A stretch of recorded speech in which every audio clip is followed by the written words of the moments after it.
ሰላም ጤና ይስጥልን ውድ የቻናላችን ቤተሰቦች የእሳቱን አጫጭር ዜናዎች ይዘን ቀርበናል። ከእሳቱ አጫጭር ዜናዎች ጋር ቢቮይ ነኝ፣ አብራችሁን ቆዩ። ለቻናሉ አዲስ የሆናችሁ ሰብስክራይብ በማድረግ እንዲሁም ለቻናሉ ቤተሰብ የሆናችሁ ቻናሉ እንዲያድግ ላይክ በማድረግ የበኩላችሁ እንድትወጡ ላለው ወደ እሳቱ አጫጭር ዜናዎች እናመራለን። ጄኔራል ታደሰ ወረደ ተዘጋጅቶ መቆየት ወሳኝ ነው አሉ። ፕሬዝዳንቱ ትላንት በመቀሌ ከተማ በተካሄደው የአፄ ዮሐንስ መታሰቢያ ላይ በክብር እንግድነት ተገኝተው ባደረጉት ንግግር ሁልጊዜ ተዘጋጅቶ መጠበቅ አስፈላጊ መሆኑን ገልጸዋል። በዚህ ዝግጅት ላይ ባደረጉት ንግግር የሰላም አማራጮችን ተጠቅሞ መሳካት ካልቻለ ተሸንፎ መኖር አማራጭ ባለመሆኑ ተዘጋጅቶ መቆየቱ ወሳኝ ጉዳይ ነው ብለዋል። የአፄ ዮሐንስ የመስዋዕትነትን ቀን ዘክሮ በዋለበት ቀን ንግግር ያደረጉት ፕሬዝዳንቱ ዕለቱን እየዘከርን ያለነው በምቾት ውስጥ ሆነን ሳይሆን ከባድ ውጥረት በሰፈነበት የፖለቲካ ሁኔታ ውስጥ ሆነን ነው ያሉ ሲሆን ጄኔራል ታደሰ አክለውም በእጃችን ያለውን አንጻራዊ ሰላም ተንከባክበን የያዝን ቢሆንም ከአቅም በላይ የሆኑ ግፊቶች እና ኃይሎች ሲመጡ መምረጥ የማይገባንን ነገር እንድትወስን የምትገደድበት ሁኔታ ይፈጠራልም ብለዋል። በመሆኑም ይህንኑ ሰላም ከኛ ቁጥጥር ውጪ በሆነ ኃይል ልናጣው ስለማንችል በማንኛውም ሰዓት ተዘጋጅቶ መቆየቱ ወሳኝ ጉዳይ መሆኑንም አብራርተዋል። ጠቅላይ ሚኒስትር አብይ አህመድ ለስራ ጉብኝት ዛሬ ረፋዱን የተባበሩት አረብ ኤምሬትስ መግባታቸውን ጠቅላይ ሚኒስትር ጽሕፈት ቤት አስታወቀ። ጠቅላይ ሚኒስትሩ በቆይታቸው ከሀገሪቱ ከፍተኛ የሥራ ኃላፊዎች ጋር በሁለትዮሽና ወቅታዊ ጉዳዮች ላይ ይመክራሉም ተብሎ ይጠበቃል። ከዚህ ጉዟቸውም ቀደም ብሎ ወደ ጅቡቲ በማቅናት የሶማሊያ ፌዴራል ሪፐብሊክ ፕሬዝዳንት ሐሰን ሼክ መሐመድ እና የጅቡቲው ሪፐብሊክ ፕሬዝዳንት ኢስማኤል ኦማር ጊሌም በተገኙበት የሶስትዮሽ ውይይት አካሂደዋል። በውይይታቸው ላይ መሪዎቹ በሶስቱ ሀገራት መካከል ያለውን ዘርፈ ብዙ ትብብር ለማጠናከር የሚያስችል ጉዳዮች ላይ መክረዋል። ምክክር ከተደረገባቸው ጉዳዮች አንዱ ሽብርተኝነትን በጋራ ለመዋጋትና በአፍሪካ ቀንድ አስተማማኝ ሰላም ማስፈን ነው። የጋራ ኢንቨስትመንትን ማሳደግ፣ የህዝብ ለህዝብ ግንኙነትን ማጠናከርና የቀጣዩን የኢኮኖሚ ውህደት ለማፍጠን የመሰረተ ልማት ትስስርን ስለማሳደግ ሰፊ ውይይት ማድረጉን ከሶማሊያ ፕሬዝዳንት ጽሕፈት ቤት የተገኘ መረጃ ያመለክታል።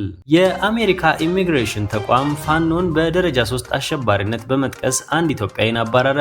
የአሜሪካ ኢሚግሬሽን አይሲኢ ሰለሞን ቦጋለ የተባለን ኢትዮጵያዊ የሰብአዊ መብት ጥሰት ፈጽመሃል በሚል ከመጋቢት 5 ቀን ጀምሮ ከአሜሪካ አባሮ ወደ ኢትዮጵያ መልሷል። ተቋሙ ባወጣው መግለጫ ግለሰቡ በማህበራዊ ሚዲያ ራሱን የፋኖ አባል አድርጎ እንደሚገልጽና ፋኖን ደግሞ የደረጃ 3 አሸባሪ ቡድን ሲል በሪፖርቱ ጠቅሶታል። ግለሰቡ በትግራይ ተወላጆች ላይ የጥቃት ቀስቀሳ በማድረጉ የኢሚግሬሽን መብት እንዲነጠቅ መደረጉን አይሲ አስታውቋል። ምንም እንኳን ደረጃ 3 የሚለው ምደባ በአሜሪካ የውጭ ጉዳይ መስሪያ ቤት በይፋ የተሰጠ የሽብርተኝነት ደረጃ ባይሆንም የኢሚግሬሽን ተቋሙ ግን ለቪዛና ለጥገኝነት ክልከላ ሲል ፋኖን ያልተሰየመ የታጣቂ ቡድን በሚል መረጃ መፈረጁ በዲያስፖራው ዘንድ ከፍተኛ መነጋገሪያም ሆኗል። ሚኒስትረ ስላሴ ታምራት ለህዝብ ተወካዮች እጩ ሆኑ። የኢትዮጵያ ህዝብ አብዮታዊ ፓርቲ ዋና ጸሐፊ የሆኑት ሚኒስትረ ስላሴ ታምራት በመጪው የምርጫ የህዝብ ተወካዮች ምክር ቤት ወንበር ለመያዝ እጩ ሆነው መቅረባቸው ታወቀ። እጩዋ በምርጫ ክልል 19 የሚወዳደሩ ሲሆን ይህም ክልል ጎተራ፣ አዲስ ሰፈር፣ አደይ አበባ፣ ሳሪስ እና ሀና እና ኃይሌ ጋርመንት እንዲሁም አካባቢው ነው ተብሏል። ሚኒስትረ ስላሴ ታምራት የሚወዳደሩት ትብብር ለኢትዮጵያ አንድነት የተሰኘውን ጥምረት ወክለው እንደሆነ ተገልጿል። ወደ ሰዓቱ አጫጭር የውጭ ዜናዎች እናመራለን። የባህር መስመሩን መዝጋታችንን እንቀጥላለን ይላሉ አያቶላ ሙጃሃታብ ካሚኒ። ለፈሰሰው ለእያንዳንዱ ሰማዕት ደም የመበቀል እርምጃ ይወሰዳል ያሉ ሲሆን አዲሱ የኢራን የበላይ መሪ የመጀመሪያ መግለጫ መስጠታቸውም ተሰምቷል። የኢራን የበላይ መሪ አያቶላ ሙጃሃታብ ካሚኒ ስልጣን ከያዙ በኋላ የመጀመሪያ መግለጫ ሰጥተዋል። በመግለጫቸው በዜና አንባቢ እንጂ ራሳቸው በቪዲዮ ተቀርጸው አላነበቡትም። የእስራኤል የስለላ ተቋም ሙጃሃታብ ካሚኒ በጦርነቱ መጀመሪያ ላይ ሳይቆስሉ እንዳልቀረ ግምታቸውን አስቀምጠዋል። በኢራን ቴሌቪዥን በተነበበው መግለጫ የፈሰሰው ለእያንዳንዱ ሰማዕት ደም የበቀልና አጸፋ እርምጃ ይወሰዳል ብለዋል። በተለይ በሚናብ ከተማ የሚገኝ ትምህርት ቤት ላይ በደረሰውና እስከ 180 ሰዎች ለተገደሉበት የአየር ጥቃት ከፍተኛ አጸፋ እንደሚሰጥም አስታውቋል። ሌላው በአያቶላ ሙጃሃታብ መግለጫ የተወሰነው ወሳኙ የነዳጅ መዘዋወሪያ የባህር መስመር የሆነው የሆርሙዝ ሰርጥ ነው። ኢራን የባህር መስመሩን መዝጋት እንደምትቀጥልም ገልጸዋል። የገልፍ አረብ አገራት በሀገራቸው ከሚገኙ የአሜሪካ የጦር ሰፈሮች በአስቸኳይ እንዲዘጉ አስጠንቅቀዋል። አሜሪካ ጥበቃ አደርግላቸዋለሁ ማለቷም ውሸት ነው ሲሉም ገልጸዋል። ሙጃታብ የአባታቸውን የአያቶላ አሊ ካሚኒን አስክሬን መመልከታቸውን ገልጸዋል። እንዲሁም ባለቤታቸውን፣ አንደኛው እህታቸው፣ የእህታቸው ልጅና የሌላኛው እህታቸው ባል በአየር ጥቃት አብረው መገደላቸውን ይፋ አድርገዋል። ኢራን በጦርነቱ ምክንያት ለደረሰባት ውድመት ካሳ ላገኘችው የጠላቶቿ የአሜሪካ አጋሮቿን ንብረት እንደምትወርስ ወይም እንደምትወስድም ዝታለች። የጦርነቱ ሁኔታ የሚቀጥል ከሆነ ጠላት ልምድ የሌለበትና በቀላሉ ሊጠቃ የሚችልባቸው አዳዲስ ግንባሮች እንደሚከፈቱም ፍንጭ ሰጥቷል። ይህም ጦርነቱ ከመደበኛ ውጊያ ባለፈ ወደ ሌሎች ቀጠናዎችም የጥቃት አይነቶች ሊሸጋገር እንደሚችልም ያመለክታል። የገልፍ ሀገራት ለተወደደችው ሀገራችን እና ለሕዝባችን መገደል ምክንያት በሆኑት አካላት ላይ ያላቸውን አቋም በግልጽ ማሳወቅ አለባቸው በማለት አሜሪካን ለሚረዱ ሀገራት ያላቸውን ተቃውሞም ገልጸዋል። ሂዝቦላ አጸፋዊ እርምጃ ወሰደ።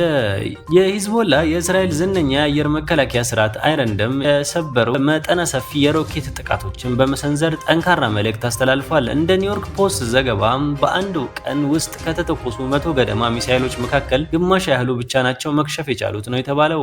አክለውም የእስራኤል አየር ኃይል አብዛኛው ክፍል በኢራን ግንባር ላይ በተሰማሩ ዘመቻዎች መጠመዱ የሊባኖስ ግንባር የሚሆን አነስተኛ ሀብት ብቻ እንዲኖር አድርጎታልም ተብሏል። የታሚር ሚሳኤሎች መቃወሚያዎችም በተመለከተ እነዚህ ሚሳኤሎች የሚመሩት በእስራኤል ራፋኤል እና በአሜሪካ አርቲክስ ኮርፖሬሽን ትብብር ሲሆን አብዛኛው የማምረት ሂደት ደግሞ በአሜሪካ ውስጥ የሚከናወን መሆኑም የአሜሪካ ባለስልጣናት በትራምፕ የተገዛላቸውን ጫማ ቢሰፋቸውም ፕሬዝዳንቱን ላለማስከፋት እያደረጉት ነው ተባለ።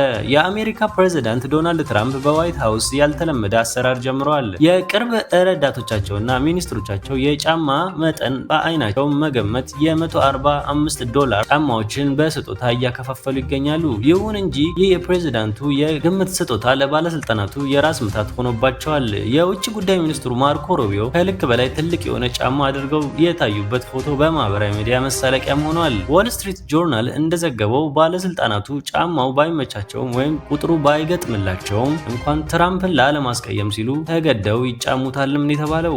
አንድ ስማቸው ያልተጠቀሰ ባለስልጣን ሁሉም ሰው ጫማውን አለ፣ የሚያስቀው ግን ላለማድረግ መፍራታቸው ነው ሲል ዋይት ሃውስ ድባብ ገልጾታል። እንዲያውም አንዱ ሚኒስትር የራሳቸው ውድ ሉዊ ቪቶን ጫማ አውልቀው በትራምፕ የተሰጣቸውን ለማድረግ መገደዳቸውም ቅሬታም ተናግረዋል።